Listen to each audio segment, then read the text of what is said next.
Assalamu alaikum everyone. My name is Jidni. I just received my student visa to study Master of Operation Research and Analytics from University of Auckland, New Zealand.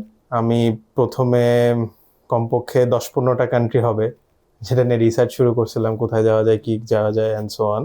So finally Australia নিউজিল্যান্ডের দিকে অনেক বেশি সুযোগ ছিল, and then ওখান থেকে research করতে করতে সানওয়ের পেজটাতে ল্যান্ড করি। অ্যান্ড আমার বাসা থেকে only 5 minutes distance, so I just came and started having a discussion যে কি করা যায় না করা যায়।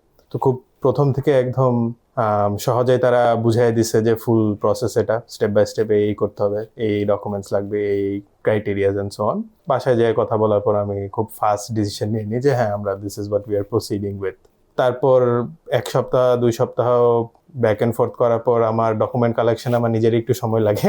ওগুলা সাবমিট করার পর it's been a long wait, over 90 days এর মতো সময় লাগছে, বাট ইভেনচুয়ালি ওই পেশেন্সটা ধরে রাখার পর ফাইনালি আউটকাম চলে আসছে directly without any let's say hassle. Just document submission পরে you just have to be patient and then সব কিছু চলে আসছে। তো থ্রু আউট দ্য প্রসেসে একদম ট্রান্সপারেন্টলি আমি সব ইনফরমেশন পাইছি যে স্টেপ বাই স্টেপ কী করতে হবে, কবের মধ্যে করতে হবে।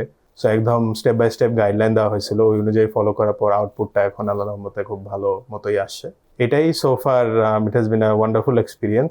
এখনো জার্নির অনেকটুকু বাকি আছে, ইনশাল্লাহ সামনে আরো কাজ হবে।